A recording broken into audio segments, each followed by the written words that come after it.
رضی اللہ عنہما قال قال رسول اللہ صلی اللہ علیہ وسلم ان للہ فی کل یوم ولیلۃ 20 و100 رحمۃ تنزل علی ھذا البیت 60 للطائفین و40 للمصلین و20 للناظرین۔ مشہور حدیث ہے، بارہا آپ نے سنا ہے۔ حضرت ابن عباس رضی اللہ عنہ فرماتے ہیں کہ رسول اللہ صلی اللہ علیہ وسلم نے ارشاد فرمایا 120 رحمتیں روزانہ اس گھر پر نازل ہوتی ہیں، کعبۃ اللہ پر، جن میں سے 60 طواف کرنے والوں پر، 40 وہاں نماز پڑھنے والوں پر اور 20 بیت اللہ کو دیکھنے والوں پر۔ تو بیت اللہ شریف کا صرف دیکھنا بھی عبادت ہے۔ 120 میں 20 رحمتیں ان لوگوں کے لیے، دیکھنا بھی عبادت ہے۔ حضرت سعید ابن مسیب تابعی ہیں رحمۃ اللہ علیہ، فرماتے ہیں کہ جو ایمان اور تصدیق کے ساتھ کعبہ کو دیکھے وہ گناہوں سے ایسا پاک ہو جاتا ہے جیسا آج ہی پیدا ہوا۔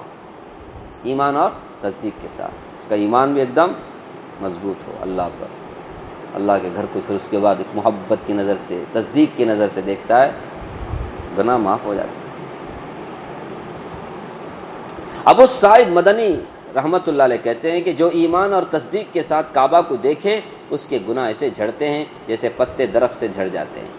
اور جو شخص مسجد میں بیٹھ کر بیت اللہ کو صرف دیکھتا ہی رہے، چاہے طواف اور نماز نفل نہ پڑھتا ہو، وہ افضل ہے، وہ افضل ہے اس شخص سے جو اپنے گھر میں نفلیں پڑھے اور بیت اللہ کو نہ دیکھے۔ سمجھ رہے؟ ایک آدمی کعبۃ اللہ کے پاس ہے، فرض نماز پڑھ کے، فرض نماز چھوڑ کے خالی دیکھ رہے، انہیں سب نماز پڑھ لے گئے، فرض ہے انہیں دیکھ لے گئے۔ حدیث میں ہے بول کر فرض نماز پڑھنے کے بعد میں نفل نماز نہیں پڑھ رہا ہے، خالی کیا کر رہا ہے؟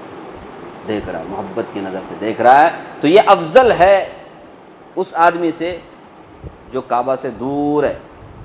وہ کعبہ سے دور ہے، کسی بھی جگہ ہو سکتا ہے، امریکہ میں، لندن میں، آسٹریلیا میں، انڈیا میں، کہیں بھی ہو سکتا ہے، اور گھر میں کیا کر رہا ہے؟ نفل نماز پڑھ رہا ہے۔ اس سے کون افضل ہے؟ کعبۃ اللہ کو دیکھنے والا افضل۔ یہ سب حدیث نم میں بعض جو تابعین ہیں ان کے اقوال ہیں، سمجھ رہے نا؟ اس لیے پوری امانت داری کے ساتھ کیا کر رہے ہیں؟ حضرت لکھ رہے ہیں کون کس کا کیا قول۔ تو وہ افضل ہے اس شخص سے جو اپنے گھر میں نفلیں پڑھے اور بیت اللہ کو نہ دیکھے۔ حضرت عطا رحمۃ اللہ علیہ کہتے ہیں بیت اللہ کو دیکھنا بھی عبادت ہے، اور بیت اللہ کو دیکھنے والا ایسا ہے جیسا کہ رات کو جاگنے والا، دن میں روزہ رکھنے والا، اور اللہ کے راستے میں جہاد کرنے والا، اور اللہ کی طرف رجوع کرنے والا۔ بیت اللہ کو دیکھنے کی فضیلت ہے۔ حضرت عطا ہی سے یہ بھی نقل کیا گیا ہے، ایک مرتبہ بیت اللہ کو دیکھنا 1 سال کی عبادت، یہ نفل عبادت کے برابر ہے۔ طاؤس رحمۃ اللہ علیہ کہتے ہیں بیت اللہ کا دیکھنا افضل ہے اس شخص کی عبادت سے بھی جو روزہ اور شب بیدار اور مجاہد فی سبیل اللہ۔ ابراہیم نخعی رحمۃ اللہ علیہ کہتے ہیں بیت اللہ کا دیکھنے والا اور مکہ سے باہر عبادت میں کوشش سے لگے رہنے کے برابر ہے۔ بیت اللہ کا دیکھنے والا اور مکہ سے باہر عبادت میں جو کوشش کرنے والا، دونوں برابر ہے۔ پوچھو نا کو حوالہ کون سی حدیث میں کیا ہے؟ یہ تابعین کے اقوال ہیں۔ اب تابعین اس طرح کی باتیں کر رہے ہیں تو ضرور انہوں نے کس سے سنا ہوگا؟ صحابہ سے سنا ہوگا، اور صحابہ سے سنا ہو تو صحابہ نے کس سے سنا ہوگا؟ ہاں، اتنا بول سکتے ہیں، سمجھ رہے ہیں؟ باقی ریفرنس وہی ہے۔ اور طواف کرنے والوں پر جس قدر رحمتیں نازل ہوتی ہیں وہ اس حدیث سے ظاہر ہے، 120 میں 20 رحمتیں۔ اور اسی واسطے علماء نے لکھا ہے کہ مسجد حرام میں تحیۃ المسجد سے طواف افضل ہے، سمجھے؟ ہر مسجد میں داخل ہونے کے بعد تحیۃ المسجد پڑھنا کیا ہے؟ افضل ہے، پڑھنا چاہیے۔ اللہ کا گھر، اس کا حق ہے، اللہ کا شکر ہے، اللہ تو مجھے اپنے گھر میں داخلہ نصیب کیا، تیرا لاکھ لاکھ شکر، لے تحیۃ المسجد اس لیے پڑھتے ہیں۔ لیکن مسجد حرام میں آدمی اگر داخل ہو تو وہاں پر مسجد میں جانے کے بعد میں کیا کیا جائے؟ اندر داخل ہو کے کعبۃ اللہ کا طواف کیا جائے۔ یہ اس کے لیے نماز سے زیادہ افضل کیا ہے؟ طواف کرنا ہے۔ اگر کسی وجہ سے طواف نہ کر سکے تو پھر کیا کرے؟ وہ تحیۃ المسجد پڑھے، ورنہ بجائے تحیۃ المسجد کے مسجد میں جاتے ہی طواف کرنا ہی کیا ہے؟ افضل ہے۔ یہ صرف کس کی خصوصیت ہے؟ مسجد حرام کی، کیونکہ کعبۃ اللہ وہاں پر ہے۔ باقی سب مسجدوں میں نماز پڑھو، وہاں کعبہ نہیں ہے نا، باقی مسجد میں کعبہ نہیں ہے، کعبہ ایک ہی جگہ ہے۔ البتہ اگر نماز کا وقت قریب ہو تو پھر اس وقت طواف نہ کرے۔ خوش قسمت ہیں وہ لوگ جن کو اللہ تعالیٰ اپنے لطف اور فضل سے کثرت سے طواف کرنے کی توفیق عطا فرمائے، کیونکہ 120 میں 60 رحمتیں تو انہی لوگوں پر نازل ہوتی ہیں، آدھا۔ کرز بن برہ ایک بزرگ تھے جن کا معمول ہمیشہ روزانہ 70 طواف کرنے کا تھا دن میں، اور 70 طواف رات میں کرنے کا تھا۔ ایک طواف میں کتنے چکر؟ 7 چکر، جس کی مسافت 30 میل روزانہ کی ہو گئی، اور ہر طواف کے بعد 2 رکعت تحیۃ الطواف، یہ 2 رکعت پڑھنا بھی واجب ہے، اس کی 280 رکعتیں ہو گئی۔ 70 140، اسے ڈبل کرو، 280۔ ان کے علاوہ 2 مرتبہ روزانہ قرآن پاک ختم کرنے کا معمول تھا۔ اب ہم لوگ اشکال کرنے ہیں، ہمیں حساب کرنے لگے، ایک قرآن ختم کرنے کے لیے کتنا ہونا؟ 8 نہیں 8 گھنٹہ تو ہونا کم از کم، 2 قرآن بولے تو 16 گھنٹے، دن میں ہے سو 24 گھنٹے، دن میں ہے سو 24 گھنٹے، 24 گھنٹے میں 16 گھنٹے تو ایسے نکل گئے قرآن پڑھنے۔ اب طواف کیسا کریں گے؟ سوئیں گے نہیں، کھائیں گے نہیں، کچھ بھی دوسرا مشغلہ نہیں، اشکال ہوتا ہے کہ نہیں؟ اللہ عالم، اللہ عالم۔ یہی لوگ ہیں جو آخرت کے دائمی زندگی کے لیے بہت کچھ کما کر لے جا رہے ہیں۔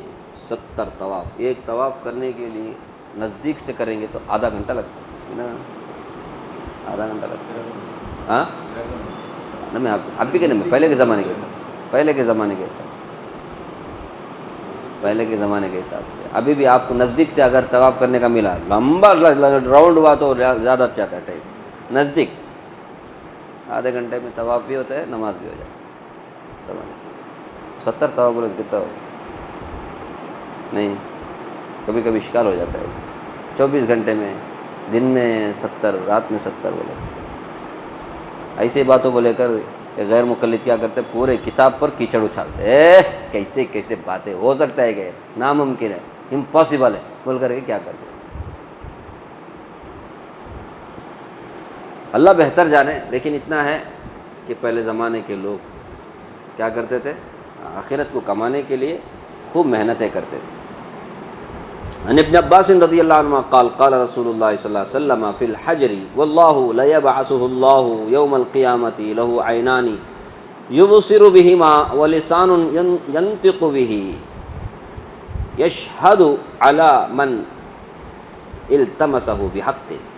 رسول اللہ صلی اللہ علیہ وسلم قسم کھا کر کے ارشاد فرماتے ہیں، حجر اسود کو اللہ تعالیٰ قیامت کے دن ایسی حالت میں اٹھائیں گے کہ اس کے 2 آنکھیں ہوں گی جن سے وہ دیکھے گا، اور زبان ہوگی جس سے وہ بولے گا، اور گواہی دے گا اس شخص کے حق میں جس نے اس کو حق کے ساتھ بوسہ دیا ہو۔ حجر اسود کو جو حق کے ساتھ بوسہ دیا ہو، یا حجر اسود اس کے حق میں گواہی دے گا۔ حق کے ساتھ بوسہ دینے کا مطلب یہ ہے ایمان اور تصدیق کے ساتھ بوسہ دیا ہو۔ حضرت جابر رضی اللہ عنہ رسول اللہ صلی اللہ علیہ وسلم سے نقل کرتے ہیں، کعبہ کے لیے ایک زبان ہے اور 2 ہونٹ ہیں۔ اس نے پہلے زمانے میں اللہ تبارک و تعالیٰ سے شکایت کی کہ اللہ میری طرف لوٹنے والے کم ہو گئے، زیارت کرنے والے کم ہو گئے، تو اللہ تعالیٰ نے فرمایا کہ میں ایسی قوم یعنی مسلمان پیدا کرنے والا ہوں جو بڑے خشوع والی ہوگی، بڑے سجدہ کرنے والی نمازی ہوگی، وہ تیری طرف ایسے جھکیں گے جیسا کہ کبوتر اپنے انڈے کی طرف جھکتا ہے۔ ایک حدیث میں آیا ہے حجر اسود اور رکن یمانی قیامت کے دن ایسے حال میں اٹھیں گے کہ ان کے لیے 2 آنکھیں، 2 زبانیں اور 2 ہونٹ ہوں گے۔ وفا کی گواہی دیں گے ان لوگوں کے لیے جو ان کو بوسہ دیں گے، یعنی اس کی گواہی دیں گے کہ بوسہ دینے والوں نے اقرار پورا کر دیا ہے۔ سمجھ رہے؟ یہ ساری فضیلتیں حجر اسود کی۔ اب تو بوسہ دینے بھی نہیں مل رہا ہے، اتنا رش رہتا ہے، اتنا لوگ جھک گئے اس کی طرف۔ نہیں، ایک حدیث میں ہے حضرت عمر رضی اللہ عنہ جب طواف کرتے ہوئے حجر اسود پر پہنچے تو اس کو بوسہ دیا اور فرمایا کہ میں جانتا ہوں کہ تو ایک پتھر ہے، نہ تو کوئی نفع پہنچا سکتا ہے نہ نقصان پہنچا سکتا ہے، اگر میں رسول اللہ کو نہ دیکھتا کہ آپ نے تجھے بوسہ دیا تو کبھی بھی بوسہ نہ دیتا۔ رسول اللہ صلی اللہ علیہ وسلم کی تربیت کا اثر دیکھو، تربیت کیسی، ایک اللہ پر بھروسہ، باقی پتھروں کی جو پوجا کرتے تھے، بتوں کی جو پوجا کرتے تھے، ایسی نفرت ڈال دی۔ اب حجر اسود کے سامنے کھڑے ہو کر حضرت عمر کہتے ہیں، سمجھ رہے ہمارا ایمان کس پر ہے؟ اللہ پر ہے، تو ایک پتھر ہے، رسول اللہ کو میں دیکھا ہوں اس لیے دے رہا ہوں، نہیں تو میں ہرگز بوسہ نہیں دیتا۔ اس سے آپ اندازہ لگا سکتے ہیں کیا وہ ان کے اندر توحید آ گئی تھی، ایمان ایسا آ گیا تھا۔ لیکن حضرت علی رضی اللہ عنہ پاس ہی تھے، حضرت علی رضی اللہ عنہ پاس کھڑے تھے، انہوں نے عرض کیا اے امیر المومنین، یہ نفع نقصان دونوں پہنچا سکتا ہے۔ نفع نقصان کون پہنچاتا ہے؟ اللہ نا، اس حساب سے کہا تھا تیرے اندر کا نفع دینے کا طاقت ہے نہ نقصان پہنچانے کا، میں تیری عبادت نہیں کر رہا، میں کس کی؟ رسول اللہ کی اتباع میں بوسہ دے رہا ہوں۔ تو حضرت علی نے یہ سنا تو کہا کہ نفع بھی پہنچاتا ہے نقصان بھی پہنچاتا ہے۔ حضرت عمر نے فرمایا یہ کیسے؟ حضرت علی نے فرمایا رضی اللہ عنہ کہ ازل میں جب اللہ تعالیٰ نے سارے بندوں سے اپنے رب العالمین ہونے کا اقرار لیا تھا تو اس اقرار کو کتاب میں درج کر کے اس پتھر میں محفوظ کر دیا تھا۔ کس میں؟ حجر اسود پتھر میں محفوظ کر دیا تھا۔ بس یہ قیامت کے دن گواہی دے گا، یہ پتھر گواہی دے گا کہ فلاں نے اقرار پورا کر دیا اور فلاں کافر منکر ہوا، سمجھ رہے؟ غالباً اسی وجہ سے اس جگہ یہ جو دعا مسنون ہے اس کے الفاظ یہ ہیں اللہم ایمانا بک و تصدیقا بکتابک و وفاء بعہدک۔ حجر اسود کو بوسہ دیتے ہوئے ایک دعا منقول ہے، وہ دعا یہی ہے اللہ آپ پر مجھے ایمان ہے، میں نبی صلی اللہ علیہ وسلم کو مانتا ہوں اور پھر آپ کے ساتھ جو میں نے عہد کیا ہے میں اس کو پورا کرتا ہوں۔ اس کا معنی یہ کہتے ہوئے کیا کرتا ہے؟ بوسہ دیتا ہے۔ اس حساب سے حجر اسود بھی نفع پہنچاتا ہے، گواہی دیتا ہے، اس لیے جب بوسہ دیں تو ایمان اور تصدیق کے ساتھ کیا کریں؟ بوسہ دیں۔ حضرت عمر رضی اللہ عنہ کو لوگوں کے عقیدوں کا بہت فکر اور اہتمام رہتا تھا کہ مبادا عقیدے میں کوئی لغزش ہو جائے، اسی وجہ سے بیعت الرضوان جس درخت کے نیچے ہوئی تھی وہ بیعت چونکہ بہت اہم تھی، حتیٰ کہ اللہ تعالیٰ نے بھی رضا کا پروانہ ان حضرات کے لیے قرآن پاک میں نازل فرمایا۔ چنانچہ ارشاد ہے لقد رضی اللہ عن المؤمنین اذ یبایعونک تحت الشجرہ، لیکن جب حضرت عمر رضی اللہ عنہ کے معلوم ہوا کہ لوگ اس درخت کے پاس برکت کے طور پر جاتے ہیں تو اس درخت کو ہی کٹوا دیا، سمجھ رہے؟ تو لوگوں کے عقیدوں کی بہت فکر رہتی تھی، کسے؟ حضرت عمر رضی اللہ عنہ۔ وہ درخت جس کے نیچے بیعت کی تھی صحابہ اکرام نے، لوگ برکت کی طرف وہاں جا کے بیٹھتے تھے، کرتے تھے، جڑ سے کاٹ دیا۔ برکت جو سب کہاں سے آتا ہے؟ اللہ سے آتا ہے، یہ درخت میں کچھ بھی نہیں ہے، چلو کاٹ دیا۔ یہ کیوں؟ لوگوں کے عقیدے کی حفاظت کے لیے۔ لوگوں کو انگلی دیے تو بعد میں پورا ہاتھ پکڑتے، ذرہ چھوڑے تو بس بعد میں کیا کر دیتے؟ الٹا سیدھا خرافات کر کے ستیہ ناش، پھر دین کا نام و نشان نہیں، جو کچھ بھی ہے بناوٹ۔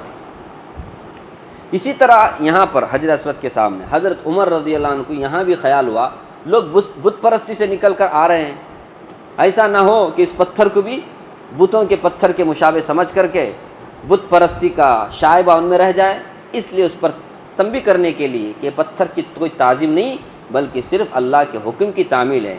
مشرکین کی طرح سے یہ بات نہیں ہے کہ اس پتھر میں کوئی تقرب پیدا کرنے کی خاصیت ہے۔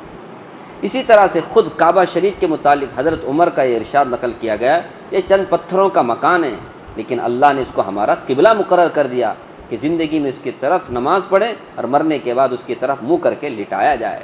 ایک حدیث میں آیا ہے حضرت عمر جب حجر اسود پر پہنچے تو فرمایا میں اس کی گواہی دیتا ہوں کہ تو ایک پتھر ہے، نہ نفع پہنچا سکتا ہے نہ نقصان، میرا رب تو صرف وہی ہے جس کے سوا کوئی معبود نہیں، اگر میں یہ نہ دیکھتا کہ رسول اللہ نے تجھے بوسہ دیا، ہاتھ لگایا تو نہ بوسہ دیتا نہ ہاتھ لگاتا۔ ایک حدیث میں آیا حضرت عمر نے جب حجر اسود کو بوسہ دیا تو فرمایا بسم اللہ اللہ اکبر علی ما ہدانا ولا الہ الا اللہ الذی وحدہ لا شریک لہ آمنت باللہ وکفرت بالجبت والطاغوت واللات والعزى وما يدعى من دون اللہ ان ولی اللہ الذی نزل الکتاب وهو يتولى الصالحین.